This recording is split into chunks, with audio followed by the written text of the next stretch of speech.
Welcome to another installment of Deconstructing Babylon, where we discern the signs and symbols of the mystery religion of Hollywood Babylon. I'm the Discerning Clerk, and I use a biblical framework to deconstruct movies from the 90s. Noticed your eyeglasses. They don't have any lenses in them. They're my dad's. The lenses hurt my eyes. Before the Messiah ascended to the right hand of the Father, his disciples asked him what the signs would be of his return. Instead of telling them again how everything the prophets said about him would be fulfilled in his second coming, he told them not to be deceived. I know that Hollywood isn't real, that it's all an illusion meant to influence our spending and divide our hearts. It's meant to dumb down our thoughts and get up in our feelings, but it's also a powerful entity with its own agendas and allegiances. This industry used to have a mighty sway over me. More than that, it had my heart. And frankly, it can have that heart of stone because I've been given a new heart, thanks be to God. Speaking of hearts, today we're deconstructing a lesser-known romantic celestial coming-of-age comedy from 1993, Heart and Souls, starring Robert Downey Jr. before he was ever Iron Man. It garners 3.5 stars from the Video Movie Guide, which says, "Sentimental fantasy follows the misadventures of Robert Downey Jr., who, at the moment of his birth, is adopted by a quartet of ghosts. The spirits cut off all communication with him when he's 10, breaking the boy's heart. So he's not exactly happy to see them again when he's an adult, and they reappear asking for his help. If you enjoyed Field of Dreams, you'll like this movie. Rated PG-13 for one sexy scene," it says. I can't believe they compared this movie to Field of Dreams. Why? Because they both have ghosts? Wouldn't be my recommendation, but they never asked. Anyway, let's see what we see in Heart and Souls. The first image we are shown is the stars in the night sky. It's been a minute since we've seen this common opening image that directs our eyes towards the heavenlies, but as soon as we are up, we begin to head down towards the earth, with the Golden Gate Bridge barely visible through the clouds. The Babylon use of the Golden Gate Bridge on the west coast is much like their use of the Twin Towers on the east. Even though in 2024 that bridge still stands, I believe we are looking at some predictive programming when it comes to the Golden Gate Bridge. The camera descends ever downward until we're street level. It's 1959, we're told, and this fine young couple is expecting their first and only child. Despite the times, we move along pretty quickly to meet several characters, beginning with Harrison, the nervous performer, then Penny, the hard-working single mom, Julia, the pretty waitress with a heart of gold. She's a server at the Purple Onion, which was a real comedy club in San Francisco in the 50s and 60s, and I appreciate the authenticity. But it also happens to be the same name of the dive bar that I used to frequent before I was saved and married. Anyway, Julia is already at a crossroads between the exciting city life or settling down with this man, John, on his farm. It just seems to me that I deserve an answer. Yes or no? We briefly meet petty thief Milo, whose very character and storyline seem like they don't belong. But back to Julia, who lets John go but instantly regrets it and goes after him. She drops her tray and hops on a bus. Over to Harrison, who cannot get over his fear of singing in public, and he flees the situation. Sorry. Penny prepares to leave her 3 children to go to work as they sleep, and she boards the bus with Julia. Milo is caught red-handed, but we learn this robber has a morality. He tries to steal back what was taken to return it to its rightful owner, betraying his boss in the process and suffering physically at his hand. Harrison boards the bus of regret, and we're back to the fine young couple whose expectancy has been accelerated. Milo stops the bus in its tracks, and he gets on empty-handed. Only regretful he's a bad guy and couldn't make it right. Terminal is accurate as this bus careens over a concrete overpass, instantly killing everyone on board. The driver is taken up into the sky, and the 4 remaining spirits are taken to the now parked car where a new baby is being born. Where are we? Is this heaven? It can't be heaven, lady. It's a 58 Rambler. The baby is Thomas, and the spirits are firmly stuck to his presence. Though they don't know why, they don't even seem to question it. But the boy begins to grow up, and he questions why he's so special to have these ghostly attendants. The Lord must have had some idea. Never in the history of man has Yahweh ever used the ghost of a dead person to minister to the living, nor can the dead be in relationship with the living in any way. Now, maybe you hear that and you think, now wait a minute, clerk. What about the ghost of Samuel, who was summoned by a medium at Saul's command? And to that I'd say, well done, good Berean. I'd also suggest it was against God's will to summon the dead prophet.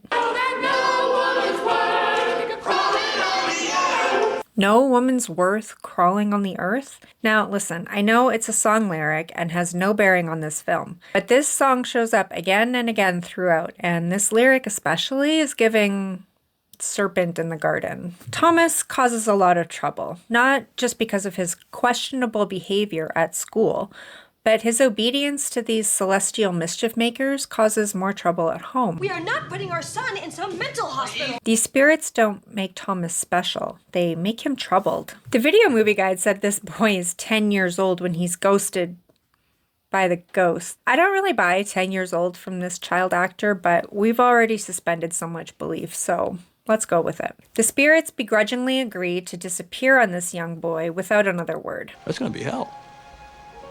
Maybe that's what this is, Milo. So first it's heaven, and now it's hell. All based on how these spirits are feeling, if that's even possible. They only have their meaning and identity in Thomas. Though they retain memories of their lives, they don't know what to do. The boy becomes a man, a stern, cold man who is distant and off-putting. He seems to appreciate the finer things in life, including his girlfriend, Anne. This is the one. Though he seems reluctant to pursue anything deeper with a woman, we also get the impression that Thomas jumps around in relationships. Anne clearly desires more from him. Nothing crazy, just reciprocation. With this large angel statue among them, the spirits see a bus coming to bring them to their final destination, which also happens to be driven by the same driver who brought them to this in-between place. Time to go. I'm taking you onwards. The spirits are angry and confused, never having been given an explanation for their situation until now. You get to do the one thing you would have done before you died. So it's an unfinished business situation, which is a common and convenient lie that Babylon likes to tell over and over. The driver explains that an angel was meant to come down to tell them that the word of the Lord says that the dead shall use the living for their unfinished business, whether with or without their consent. False. But it's too late for these spirits because new babies are being born and they need a soul, like Yahweh is in the business of recycling, or he's finite in his creativity. So they bully the driver into giving them more time and then do what they can to reappear to Thomas. Thomas rightly feels overwhelmed and distraught to think his childhood hallucinations have returned from his subconscious. It's not completely unreasonable considering the trauma he's just experienced. Thomas, you're not crazy. Actually, he is some kind of crazy, like this psych patient who can also see his companions. She says she's off her meds and she can see and interact with the spirits attached to Thomas. The ones I see aren't real. The ones I see come to me in the daytime. He continues to be upset about the spirits reappearing, as he was meant to have worked through this in therapy, accepting that he created these beings in his own mind. Oh, yeah, well, you disappeared when I was 7 years old. See, I knew he wasn't 10 years old. I just want to point something out that I noticed in the writing, and that's the realism with which they wrote the business and industry. And what I mean by that is that Thomas isn't the CEO or president of the bank where he works. At 33 years old, he has a seat at the table, but not the head. I feel like if this same movie were released today, Thomas would be younger and more successful. The worse it is for us and our creditors. Why do antics happen in the boardroom? Is this Babylon's way of encouraging an entire generation of corporate workers to attend meetings? Look what could happen in a meeting. I mean, your boss could go wild insulting the entire C-suite. Two avenging angels could come in and brutally kill everyone on the board. Or your colleague could become possessed by multiple spirits and come on to you. And another thing, why is Julia acting this way through Thomas? She isn't the lustful type. With Milo, though, we expect it. You know how long it's been since I've had sex? I mean, how incredibly abusive and invasive. These are not the kindly spirits they seem. The second half of this movie is now finishing the unfinished business for everyone, including Thomas. Beginning with Milo, he needs to get the stamp sheet back from the bad guy and return it to the boy he stole it from. Milo, you understand, if you get caught, Thomas goes to jail. A guard dog chases the squad through the house, up the stairs, and out the window. Get in check for a dog! Don't yell at a man on a ledge. This large, menacing breed meant to convey God's righteous justice chases Thomas into police custody, not for breaking and entering, or theft, or assault, but for multiple parking violations. Thomas remembers Anne and his promise to meet her parents. They haven't said how long they've been dating, but Anne has seemingly reasonable expectations for the relationship to progress. It's like your keys. Okay, you want my keys? No. No, it's a symbol. A symbol of a relationship that is going somewhere. So back to the unfinished business. Oh my God. Milo's finished his business, so he has to cross over first. A tearful goodbye for the most part. Not even a see you later from his fellow spirits. I'm very confused about where they're going. A new life's being created and it needs a soul now. Okay, so they keep saying this reincarnation thing, but it means the spirits aren't heaven-bound, they're still earthbound. Penny's unfinished business is her 3 children that she left at night to go to work. With no other family to speak of, the young orphans would have gone into the foster system, which is confirmed by the old cat lady who used to live next door. Little Billy, though. I lost track of him. On their way to find little Billy, they have an opportunity for Harrison to finish his business, which is singing in public, apparently, and they decide to crash a concert. Thomas gets backstage so he can get on stage, possessed by Harrison for a patriotic anthem. You're in here, now you two get out there and sing! Harrison still has such a fear to sing publicly, even in death. No offense, Harrison, but you died a failure because you never tried. And a minor insult is all it takes to encourage the spirit of fear to open his mouth and sing. Though how this resolves his life is still in question. Harrison is the next one to board the bus and cross over. Thomas is taken into custody again, presumably for hijacking the concert, though he's already gotten away with a lot, especially with Anne, until now. She leaves him after catching him in too many lies, but it will have to wait because there is still business to finish. Was your mother's name Penny Washington? Really? These circumstances kept bringing them in front of Billy all this time, and it's enough for Penny to consider her business finished. No need to see her daughters or their families. Finally, Julia must finish her business with John before she too has to cross over. They're trying to lose me? It's too late anyway, because John's dead. He never married, and he died alone and full of regret, I'm sure. But his soul doesn't get to finish his business with Julia. Thomas.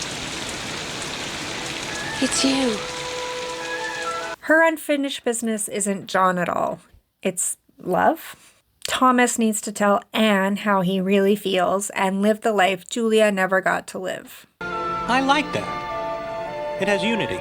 Not really, but whatever. Thomas does indeed profess his love to Anne and relinquishes the keys to his life, and in the presence of this angel statue, the two become one. We pan up past the full moon into the night sky where 4 new stars begin to shine. But wait a minute, I thought these souls were going into new babies being born. This type of imagery sends the message that the dead become angelic Elohim. This happens to be another movie that has been edited and marketed as a comedy, but the premise is really a horror thriller. Consider this. 4 ghosts appear to and are stuck with a baby as soon as he's born. They are with him his entire life. They don't act like guardian angels, protecting him and guiding him. They instead have unfettered access to this person, including possessing him against his will and causing him to break the law. And it's all shrouded in the idea that this is God's plan. If God really wanted these individuals to finish their business before they died, he would have allowed them to live. It's so clearly a ploy of the enemy to sow these seeds of doubt or miscontent and not the work of a loving Father who is near to the brokenhearted. To be very honest, this is the first film I've deconstructed on the channel where the hidden meaning and symbolism isn't very clear to me. And I don't want to make something up just to satisfy my own pride. That would go against everything I stand for here. I'm willing to be wrong, but I'm not willing to lie.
Thank you for putting up with me and my process. Go ahead and give it a thumbs up if you liked it and a thumbs down if you didn't. Subscribe if you want to, but don't follow me.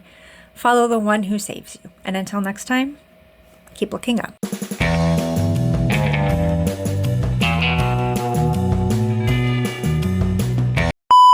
I'm sorry, that was... It's emotional time for us all.